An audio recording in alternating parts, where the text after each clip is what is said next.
Bismillahirrahmanirrahim. Assalamualaikum warahmatullahi wabarakatuh.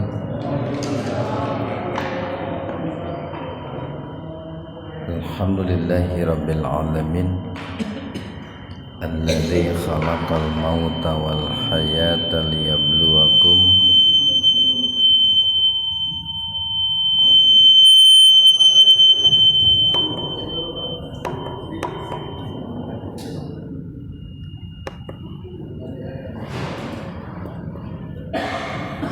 Assalamualaikum warahmatullahi wabarakatuh.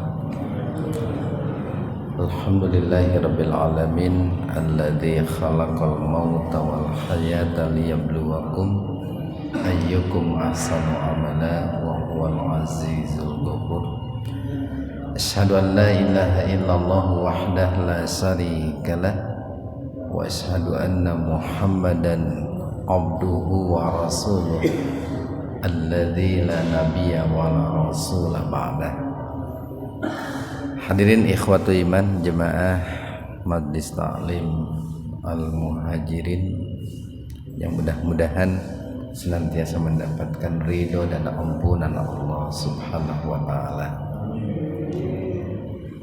Alhamdulillah, kajian hadis qudsi pada kesempatan ini membahas hadis qudsi nomor 16, 17, 18 dan 19. Keempat hadis qudsi ini berbicara tentang betapa besarnya rahmat Allah, betapa luasnya yang namanya ampunan Allah Subhanahu wa taala. Di hadis qudsi yang ke-16 ini qala Allah Ta'ala, Allah Subhanahu wa taala berfirman. Ini kalau kita baca lengkap hadis qudsi ini, di situ dikatakan bahwa ketika Allah Subhanahu wa taala menciptakan langit, bumi dan juga makhluknya, lalu pada saat itu Allah menulis ketetapannya di atas aras, ya. Allah menulis ketetapannya di atas aras. Apa ketetapan Allah itu? Nah, ini kalimat ini nih, sabaqat rahmati godobi. Nah, sabaqat, telah mendahului, rahmati rahmatku, godobi atas murkaku. Terkadang kalimat ini diterjemahkan rahmatku telah mengalahkan murkaku. Nah itu Pak. Atau rahmat Allah itu jauh lebih besar, jauh lebih luas, jauh lebih dahulu bila dibandingkan murka Allah. Atau mafhumnya bahwa murka Allah itu dikalahkan oleh rahmat Allah. Murka Allah itu datang terkemudian setelah rahmat Allah. Nah, yang tentu saja ini merupakan sesuatu yang nikmatnya yang sangat luar biasa bagi kita, Pak. Dengan pernyataan dan penegasan Allah bahwa rahmat Allah telah mengalahkan murkanya, ini kenikmatan yang sangat luar biasa, yang tentu ini harus menjadi sebuah pemahaman bagi kita, lalu kemudian oleh kita dipraktekkan dalam hidup kita, Pak. Bagaimana prakteknya dalam hidup kita? Nah, ini bicara seputar umat Islam, Pak. Jadi bicara seputar umat Islam, bahwa kita jangan mendahului ketetapan Allah, terkait dengan bagaimana kesudahan atau akhir saudara kita yang namanya umat Islam. Umpamanya begini nih, ada seorang muslim, kemudian orang muslim itu suka berbuat maksiat gitu, atau sering berbuat maksiat. Kemudian kita katakan, wah si eta mah pinarakaeun. Nah, itu enggak boleh gitu. Wah si eta mah moal asup surga, itu enggak boleh. Kenapa? Karena itu sudah mendahului ketetapan Allah, atau sudah mengambil kuasa Allah gitu Pak. Ini kalau saya ibaratkan begini nih, betapa luasnya rahmat Allah itu, sampai-sampai saya ibaratkan begini, ibarat betapa mahalnya yang namanya nyawa manusia itu Pak. Di betapa luasnya rahmat Allah itu diibaratkan betapa mahalnya nyawa manusia. Dimana kan kita dilarang keras untuk mengambil nyawa orang lain tanpa dibenarkan oleh syariat Pak, tanpa alasan yang dibenarkan oleh agama. Sampai-sampai betapa mahalnya yang namanya nyawa. Nah, jangankan orang lain yang mengambil, jangankan orang lain yang menghilangkan, yang bersangkutan menghilangkan nyawanya sendiri, itu kan dosa besar itu. Kenapa? Karena yang punya kuasa atau yang punya kuasa untuk mengambil nyawa itu adalah hanya Allah gitu. Itu adalah hak mutlak, hak prerogatif Allah mengambil nyawa manusia. Makanya orang yang bunuh diri, yang gantung diri, itu kan berdosa, karena dia sudah mengambil hak Allah, dia sudah mengambil kuasa Allah. Nah begitu pula tadi, karena betapa mahalnya yang namanya rahmat Allah, kita tidak boleh mendahului ketetapan Allah dengan memvonis saudara kita sesama muslim, sekalipun dia sering berbuat maksiat, dengan kata-kata wah si eta mah moal dihampura ku Allah, wah si eta mah bakal asup neraka, wah si eta mah dicilakaeun ke di akhirat. Nah itu enggak boleh. Nah ini seperti ini yang dikatakan dalam hadis yang nomor 17 nih. Karena rojulani, ada dua orang laki-laki, fi bani Israel, di kalangan bani Israel, mutawahiyaini, di mana dua orang laki-laki ini mereka bersaudara Pak. Jadi di zaman Nabi Musa nih, dulu ada dua orang Bani Israel yang bersaudara, cuman karakternya beda gitu antara satu dengan yang kedua itu. Fakana ahaduhuma, salah satu dari keduanya itu, katakanlah si A gitu, yudnibu, itu senantiasa berbuat dosa gitu, hobi kita melakukan maksiat ya Pak, resep gitu Pak. Istilahnya itu istiqomah dalam perbuatan dosa dia. Wal akhor, nah sementara yang kedua mujtahidun, dia seorang mujtahid, seorang yang giat sungguh-sungguh fil ibadah, dalam ibadah. Nah, ini kan dua karakter yang sangat jauh berbeda Pak. Yang satu resepna teh maksiat, yang kedua resepna teh taat. Jadi yang pertama ahli maksiat, yang kedua ahli taat. Sok aya geuning banyak dalam satu keluarga itu seperti itu. Lanceukna bager pisan gitu. Adina mangprang pisan gitu. Atau sebaliknya, adiknya dia itu taat, kakaknya malah ahli maksiat. Fakana la yazalul mujtahid. Nah, yang ahli ibadah ini nih, si B yang ahli ibadah itu la yazalu senantiasa yaro, nah, melihat al-akhir saudaranya itu ala dzanbi, selalu berbuat dosa nih. Jadi saudaranya yang ahli ibadah, katakanlah yang B tadi, itu dia senantiasa melihat saudaranya itu selalu berbuat dosa.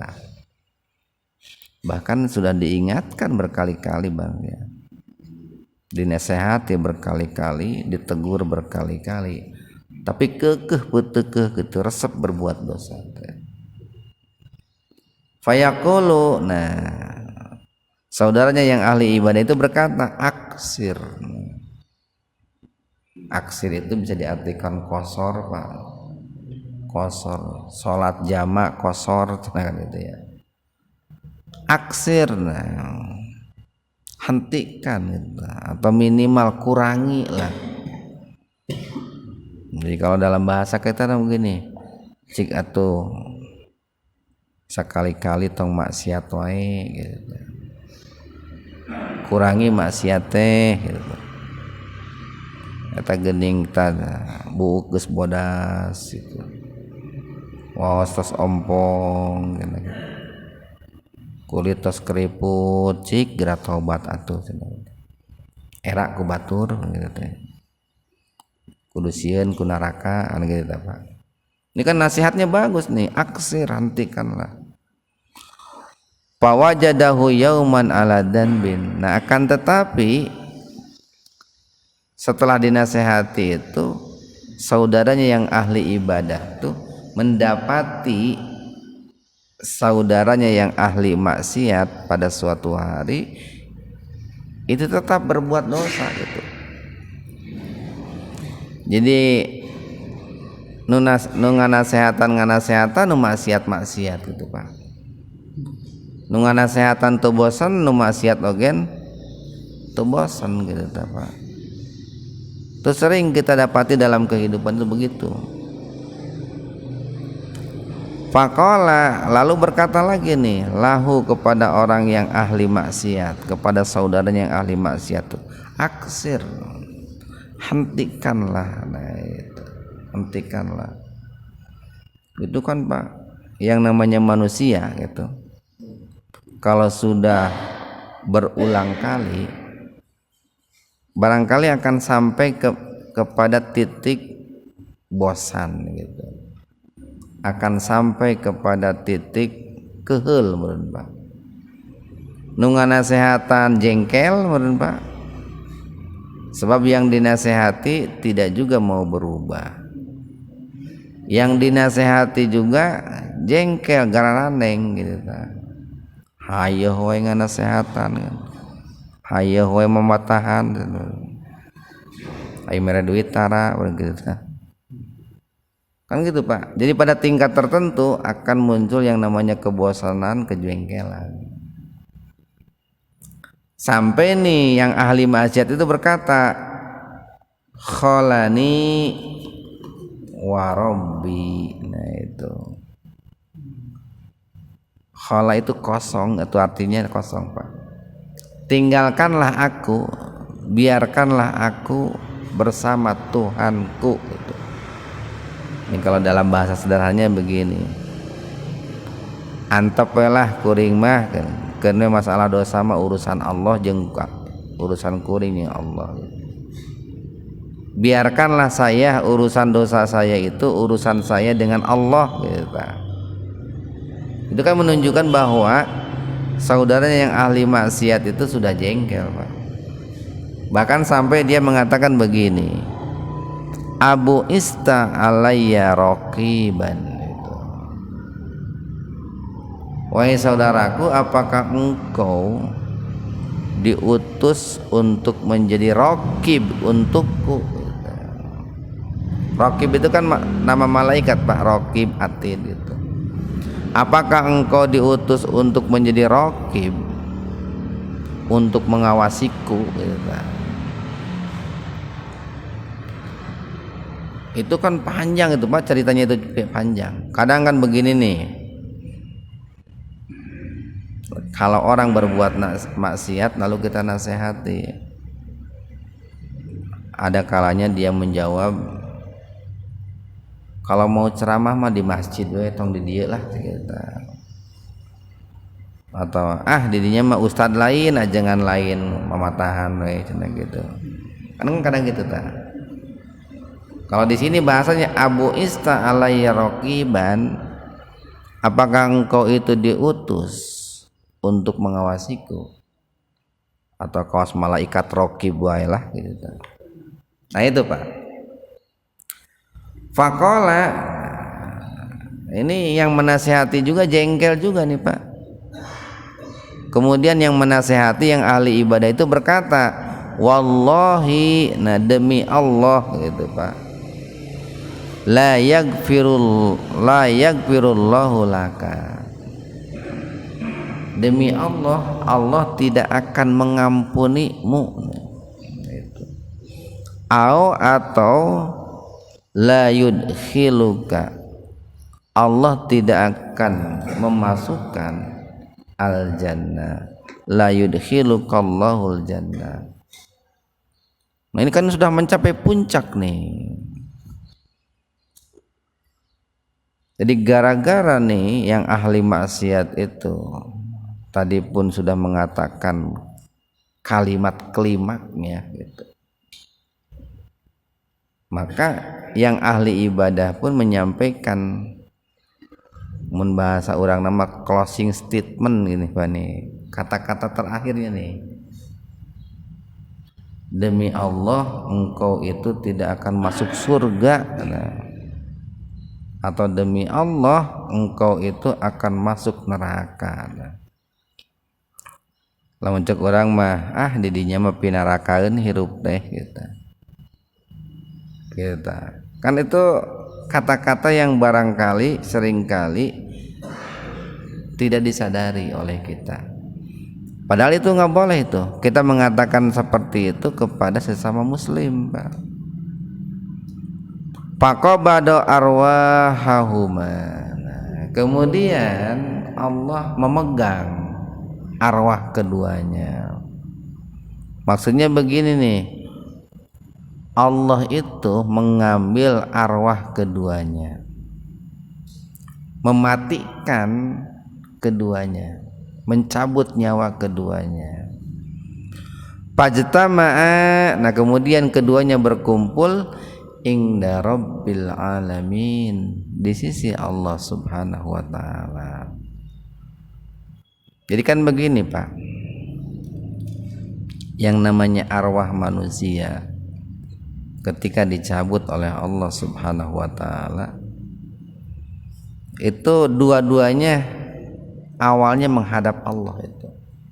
Yang ahli taat menghadap Allah, yang ahli maksiat pun menghadap Allah. Kalau yang ahli taat, berikutnya arwahnya itu mereka disimpan di sisi Allah. Kalau dalam hadis yang lain itu kan ada yang di tembolok-tembolok burung lalu mereka berterbangan berputar-putar di mercusuar surga. Tapi yang ahli maksiat itu arwahnya itu akan dipenjarakan di dasar bumi, tapi sebelumnya menghadap Allah dulu, Pak. Menghadap Allah. Nah ini pun arwah yang ahli ibadah dengan ahli maksiat, dua orang bersaudara tadi, itu arwahnya sama-sama menghadap Allah. Faqala lihadal mujtahid. Kemudian Allah berkata kepada orang yang ahli ibadah, akungta bi aliman, apakah engkau itu mengetahui tentang aku, kata Allah itu. Akungta bi aliman, apakah engkau itu tahu tentang aku? Au kunta alayya ma biyadi qadiron, ataukah engkau itu berkuasa atas apa yang ada di tanganku? Apakah engkau itu berkuasa atas apa yang menjadi hakku? Nah, ini kan sebuah ungkapan yang menunjukkan bahwa Allah itu kecewa, Pak. Allah itu marah. Allah itu tidak suka kalau ada seseorang yang mendahului ketetapan Allah. Kalau ada seseorang yang mengambil hak Allah, kuasa Allah. Apa kuasa Allah itu? Ya tadi yang hadis yang nomor 16 tadi, bahwa rahmatku telah mengalahkan murkaku. Rahmatku jauh lebih luas ketimbang murkaku. Mungkin sebaliknya jeung orang, Pak, dengan kita sebaliknya. Kalau kita murka kita lebih dulu daripada rahmat kita, maaf kita. Marahnya kita mungkin jauh lebih besar ketimbang maafna kita. Sok we ayeuna jujur, Pak, dalam hidup nih, kita lebih mudah marah atau lebih mudah memaafkan gitu, Pak. Kalau ada orang berbuat salah sama kita, cepat marahnya, Pak, ya. Ibarat bensin terkena api itu, cepat marahnya itu. Tapi kalau memaafkan, reset lila gitu, Pak. Nah, seringkali kita itu mengukur kemahakuasaan Allah atau mengukur rahmat Allah itu dengan diri kita gitu. Sehingga kemudian kita menyimpulkan, didinya mah moal asup surga gitu. Kamu mah tidak akan masuk surga, kamu mah akan masuk neraka gitu. Kenapa? Karena barangkali melihat secara lahiriah bahwa orang yang bersangkutan itu senantiasa berbuat dosa. Nah, ini diingatkan nih oleh Allah dalam hadis qudsi nomor 16-17 itu. Kita tidak boleh begitu, Pak. Jadi kepada sesama muslim, walaupun nampak secara lahir bahwa dia itu senantiasa berbuat maksiat, berbuat dosa, kita jangan mengatakan bahwa kamu itu demi Allah kamu itu bakal masuk neraka gitu. Demi Allah kamu itu tidak akan masuk surga gitu. Kenapa? Yang menetapkan orang masuk surga dan masuk neraka itu Allah gitu. Ya, kewenangan kita menasehati aja, Pak. Menasehati sampai batas maksimal. Adapun nanti vonis akhirnya biarlah itu adalah kewenangan Allah. Itu adalah kuasa Allah. Nih kalau lihat kalimat berikutnya nih, wa qala lil mudnib. Kemudian Allah berkata kepada ahli maksiat tadi, kepada orang yang selalu berbuat dosa tadi, idhab, pergilah engkau, fadkhulil jannah birahmati, masuklah engkau ke dalam surga karena rahmatku. Wa qala, dan berkata lil akhar, kepada orang yang ahli ibadah, idhabu, pergilah kalian, bihi ilan nar, ke neraka. Bihi dengannya. Nih kalimat bihi ini yang harus dibawahi Pak nih. Idhabu bihi ilan nar. Pergilah kalian itu dengan sebab itu ke dalam neraka. Dengan sebab apa gitu Pak? Tadi nih dengan sebab sudah mendahului apa yang menjadi hak Allah, kuasa Allah. Apa? Dia mengatakan wallahi la yaghfirullaha laka aw wallahi la yudkhiluka Allahul jannah. Dengan sebab dia sudah mendahului Allah mengatakan demi Allah kamu itu Allah tidak akan mengampuni kamu gitu. Atau demi Allah kamu itu tidak akan pernah masuk surga. Nah gara-gara mengucapkan itu lalu ada ujungnya itu sanksi dari Allah, idhabu ilan nar. Nah hati-hati itu Pak. Kemudian hadis yang nomor 18 nih, anna rajulan qala, bahwasanya seseorang telah berkata, wallahi demi Allah, la yaghfirullahu li fulan, demi Allah, Allah tidak akan mengampuni si A, si B, si C. Wa innallaha azza wa jalla qala, dan Allah subhanahu wa ta'ala zat yang maha mulia yang maha tinggi berfirman, mangdalladzi, nah siapakah alladzi yang ya ta'ala bersumpah alayya atas namaku, Allah aghfiro bahwa aku tidak akan mengampuni li fulan kepada si fulan. Fa inni, nah maka sesungguhnya aku, nih pernyataan Allah nih, qad ghafartu, sungguh telah mengampuni li fulan untuk si fulan tersebut. Jadi ini sebuah keuntungan Pak, sebuah keuntungan nih bagi orang yang berbuat dosa, selalu berbuat maksiat, lalu oleh kita disumpahin gitu, demi Allah si eta mah moal masuk surga gitu. Itu keuntungan buat dia. Apa keuntungannya? Ini pernyataan Allah nih, fa inni qad ghafartu li fulan. Ini gara-gara ucapan kita nih, sungguh karena ucapan tersebut aku telah mengampuninya gitu. Wa ahbattu amalaka, sementara orang yang mengatakan demi Allah kamu tidak akan diampuni oleh Allah, ini orang muslim ini Pak nih, berkaitan dengan orang muslim. Sementara bagi orang yang mengatakan demi Allah Allah tidak akan mengampuni, atau demi Allah kamu akan masuk neraka, itu telah sia-sia semua amal ibadahnya itu. Nah ini pentingnya kita menjaga lisan itu di sini Pak.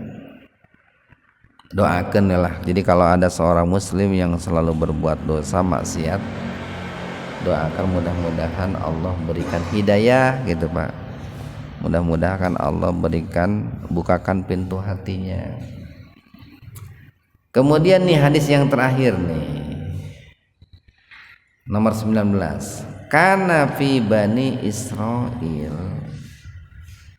dahulu nih di zaman Bani Israel, rajulun, ada seorang laki-laki, ini terkenal hadis ini nih, ada seorang laki-laki qatala yang telah membunuh tis'ata wa tis'ina insanan, telah membunuh 99 orang.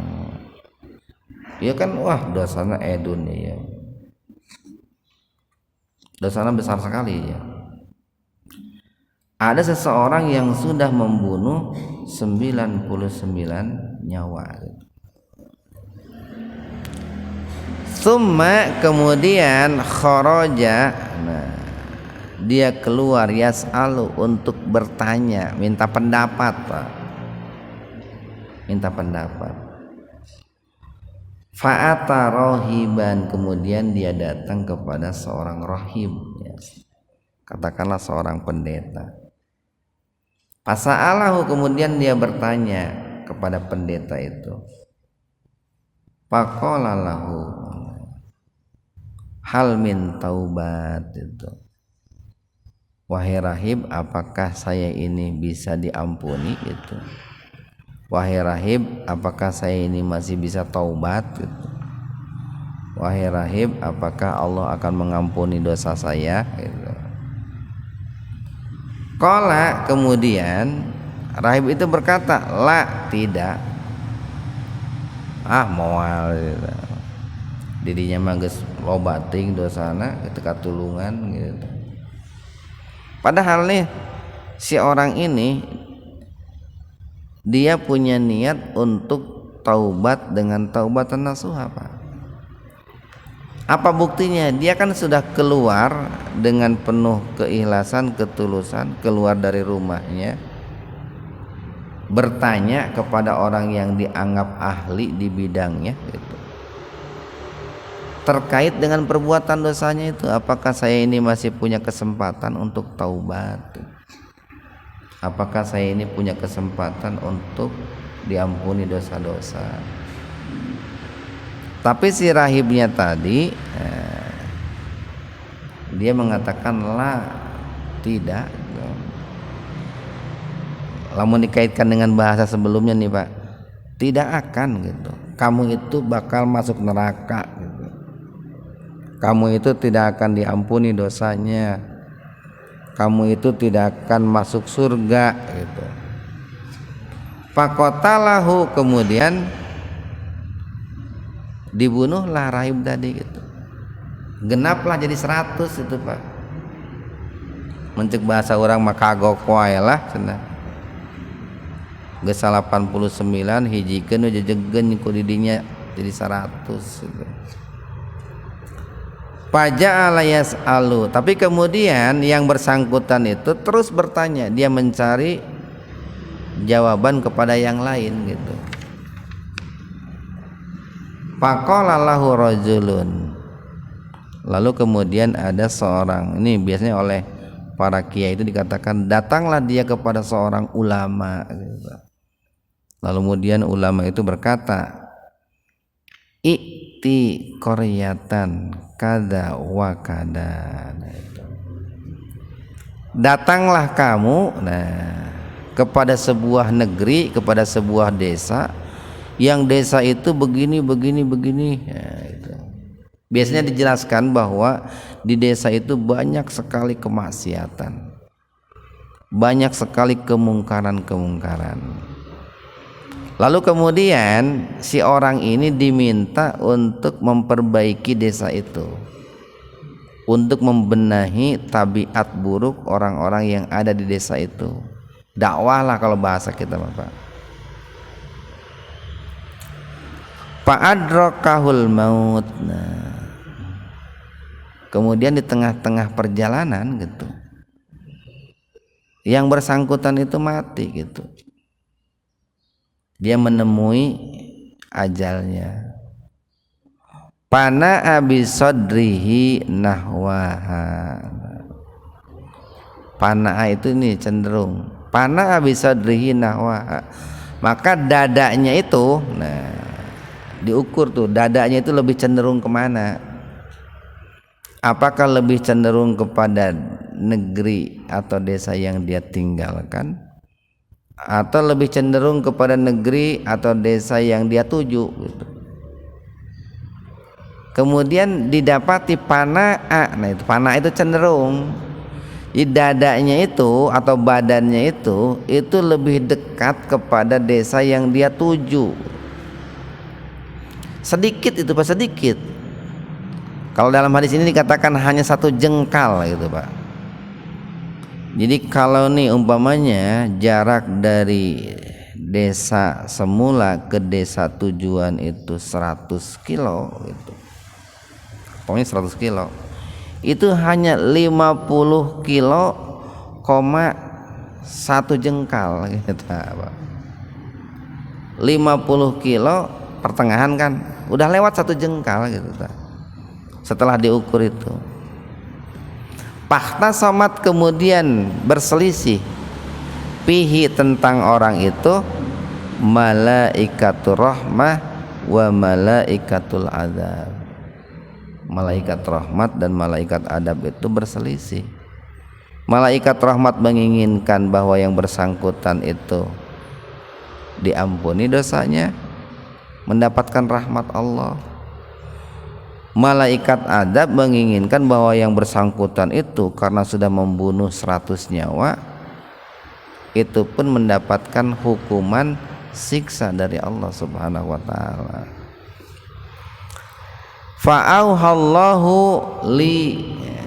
Fa'auhallahu ila hadhihi antaqarrabi.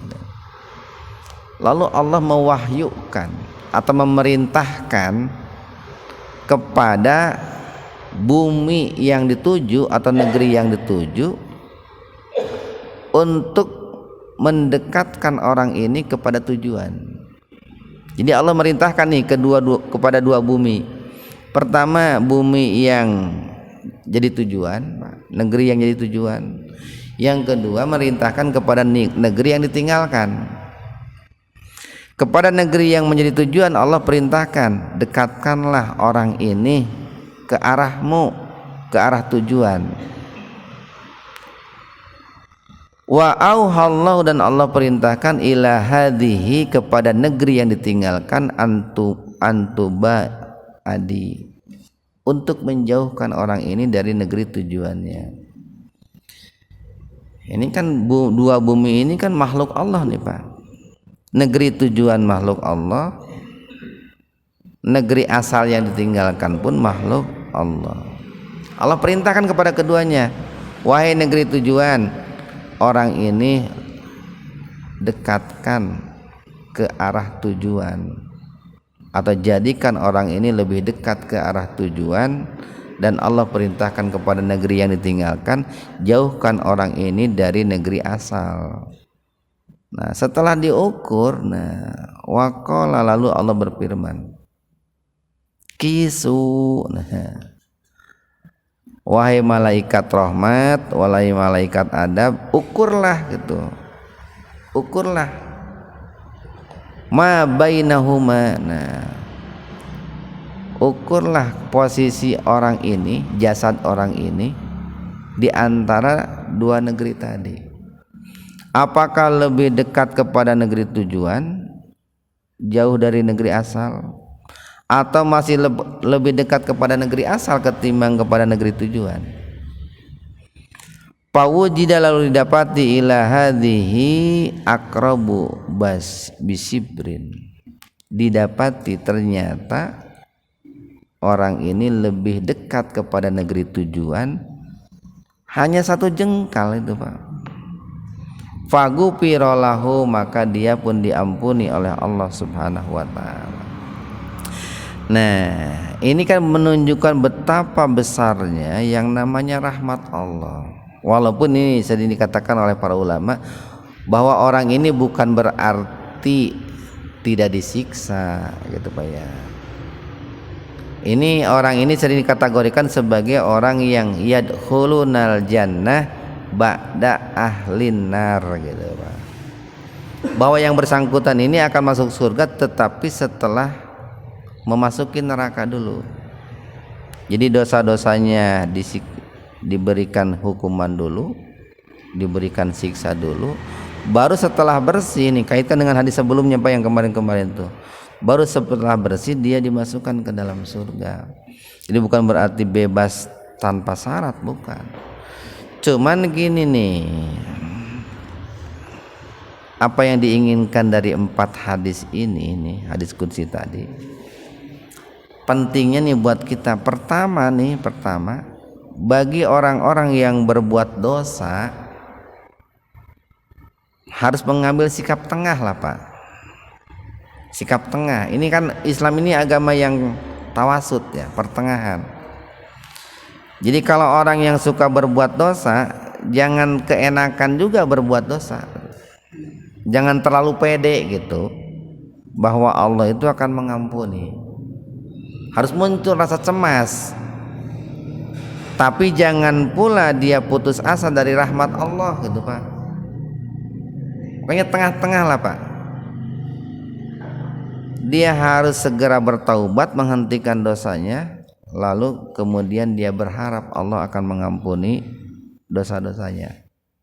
Itu yang pertama. Kemudian yang kedua terkait dengan 4 hadis tadi, bahwa kita sebagai seorang muslim nih Pak, kita jangan memponis orang muslim lainnya karena perbuatan maksiatnya lalu dia itu akan menjadi penghuni neraka atau dia itu sekali-kali tidak akan masuk surga gitu.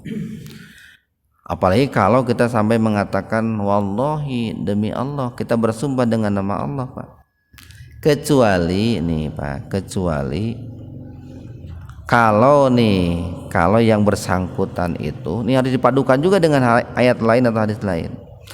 Kecuali kalau yang bersangkutan itu dengan terang-terangan berbuat dosa, yang dosa itu akan menjadi penghalang mutlak bagi yang bersangkutan masuk surga.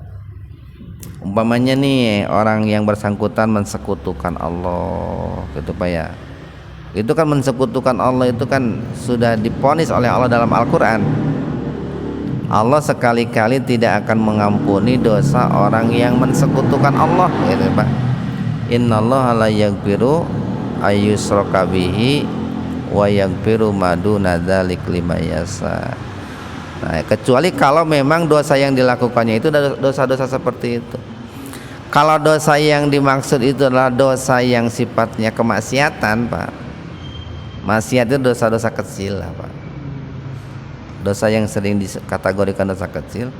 Nah itu kita jangan menyumpahi orang lain itu dengan si eta mah mau masuk surga gitu, si eta bakal neraka, kalau dosanya dosa kecil seperti itu. Nah nanti perbahasannya ini bagusnya Pak dikaitkan dengan surat Al-A'raf tuh Pak. Namanya surat Al-A'raf ayat 156. Di situ Allah menjelaskan tuh siapa orang-orang yang akan mendapatkan rahmat Allah itu. Nah, itu dalam Al-A'raf 156. Allah kan di situ berfirman, qala ada bi usibu man asa. Siksaku akan aku timpakan kepada siapa yang aku kehendaki. Wa rahmati wasi'at kullasai. Sedangkan rahmatku itu meliputi segalanya. Fa usibuha lilladzina yattaquna. Rahmat Allah itu akan aku berikan kata Allah, satu kepada orang-orang yang bertakwa. Yang kedua, wa yu'tuna zakat, kepada orang yang senantiasa mengeluarkan zakat. Yang ketiga, walladzina hum bi ayatina yu'minun, kepada orang-orang yang senantiasa beriman kepada ayat-ayat kami. Nah itu kabar dari Allah siapa yang akan mendapatkan rahmat Allah itu. Nah mudah-mudahan ada manfaatnya untuk kita semua. Subhanakallahumma wabihamdika asyhadu an la ilaha illa anta astaghfiruka wa atubu ilaik. Assalamualaikum warahmatullahi wabarakatuh.